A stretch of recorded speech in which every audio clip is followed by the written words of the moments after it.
If you ever get into arguments, do I have a good show for you today? We're going to use the empathy triangle and the A-square tool together to look at a practicing perspective technique called Write Your Story.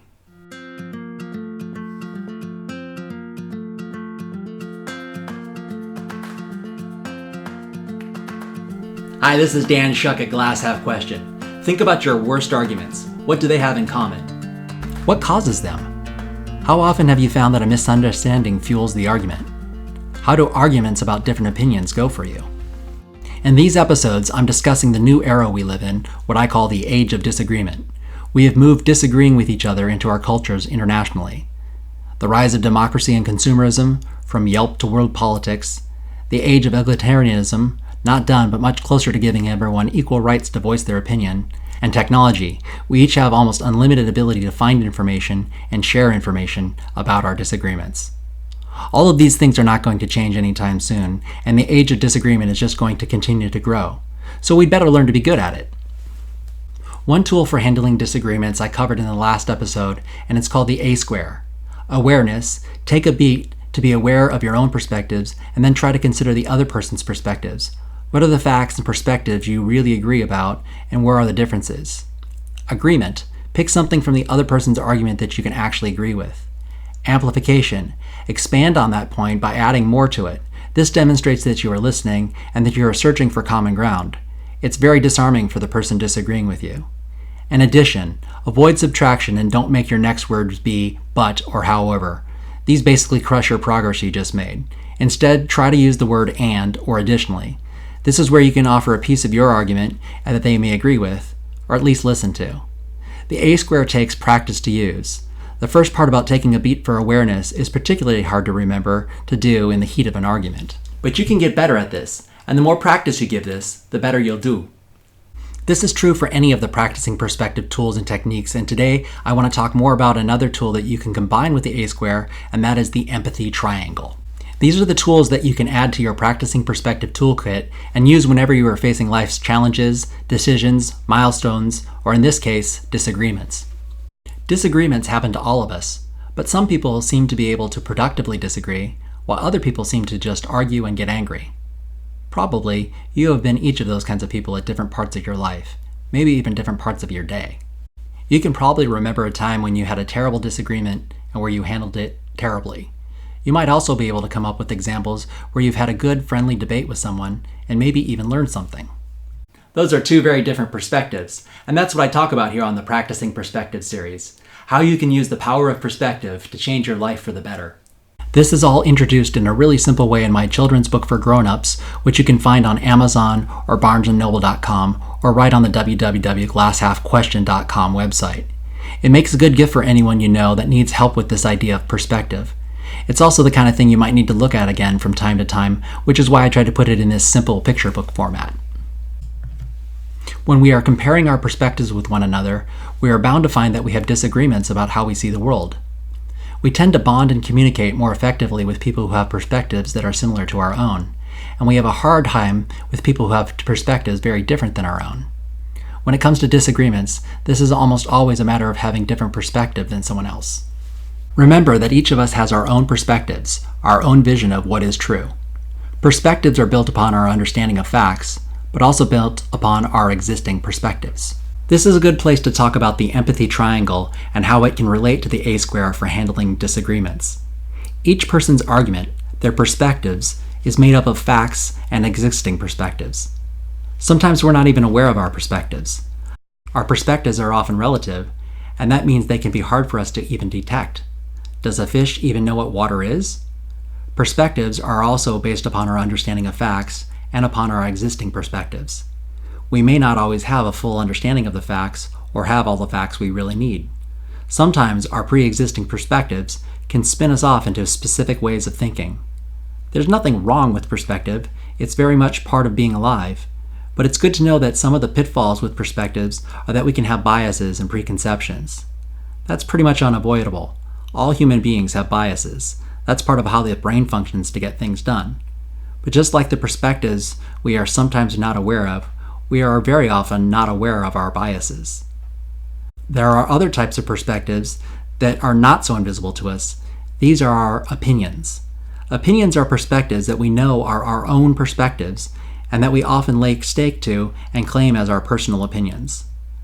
When a perspective is elevated to an opinion, the opinion holder, yourself or somebody else, is likely to want to defend the opinion. We have more emotional investments or even other kinds of investment in these types of perspectives. The more investment we have in a perspective, the more likely we are to have some kind of bias or maybe many biases that can affect our thinking about that perspective. This is what you need to be thinking about for that first A of the A square, awareness. It's important to consider the other person's perspectives. What facts do they know or think they know? What are the pre-existing perspectives they may bring to their thinking? What kind of biases might that person have? Now the really hard part. You need to do the same thing with yourself. Think about your perspectives with those same questions. What facts do you really know? What are the pre-existing perspectives that you may be bringing to your thinking? What kind of biases might you have? Even if you see flaws in this analysis, having some awareness of the playing field will help you navigate the disagreement successfully. The empathy triangle can be used to bolster this awareness side of the A square. Using the empathy triangle, you can ask yourself what kind of empathy you have with the other person you're communicating with, and vice versa. I have to remind you not to confuse sympathy with empathy because we often do, and it makes you think of something else. Sympathy combines pity with empathy, and it's a higher brain function. Empathy is this more elementary lizard brain type of function, and the empathy triangle is focused on helping you recognize and capture the power of your empathetic abilities. In order to build that awareness side of the A square, when looking to navigate through a disagreement, using the empathy triangle is a way to assess cognitive empathy. Can you imagine that person's position and why they might have the perspectives that they do? Emotional empathy. Can you imagine how that other person is feeling? Are they invested in their opinion? Do they have other emotions related to this topic that you are able to feel on their behalf, if even a little bit? Empathetic concern. What is your sense of concern for the other person's feeling and emotional state? Are you a parent in a situation looking out for the well-being of your child? Are you an employee, a boss, who you don't want to make upset? This being concerned about the other person's emotion is a factor in how you build your awareness of the situation. Now, putting these two concepts together, the empathy triangle and the A-square tool, there's a technique that can help you quickly get that awareness mastered and get through the disagreement as successfully as you can. I call this technique, write your story. This technique requires that you step back from the situation and pretend that you are a third-party author writing a story about yourself and the other party. If you were writing the story, you would need to think about the characters involved. What would a third party see and say about both characters? The first character is yourself, and it can be a little weird to think about yourself from a third person's perspective and describe yourself that way, but it can also be very enlightening. What would the author know about you just by looking at you? What background or history about yourself would be needed to understand your character in this disagreement? What would the author say about your knowledge of the facts involved? What would the author say about any of the perspectives you bring to the disagreement? The next character you need to think about is obviously the other person in the disagreement. It can be hard to think about that person and their opinion objectively, but try to use that same detached approach to describe that character and their position.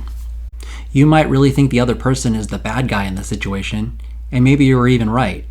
But remember that even the villains in stories have a perspective, and the best of them believe that they are heroes themselves.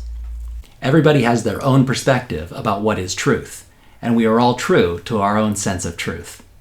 So try to imagine being an author or the filmmaker writing about both the characters where each believes their own truth.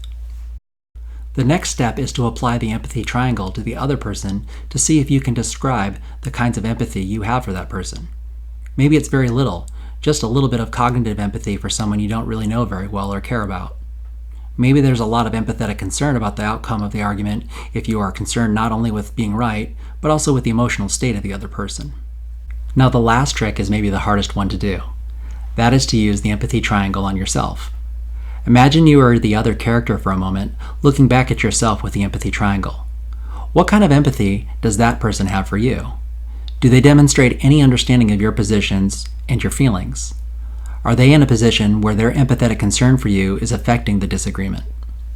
All of that writing the story approach takes a lot of mental leaps and a fair amount of imagination. It can be hard to do on the spot when you are in the middle of a disagreement or an argument. It's also a technique, like the rest of the techniques here, that gets better with practice. This is also one you can do in advance. This is especially true if you believe an argument is coming. Preparing for the debate is the best way to find success in it. It's always good to go through this kind of exercise using tools like the empathy triangle and the A-square to pre-think and prepare for a pending disagreement. Like all the other tools in the Practicing Perspective Toolkit, the more you practice with this tool, the more effective it will be for you. In the next episodes, I'll cover more about how you can practice using these techniques and how you can use them to find more success in your disagreements. You can find out more about the tools and get my content at www.glasshalfquestion.com, and remember to subscribe or follow here. And I'll see you in another episode of Practicing Perspective.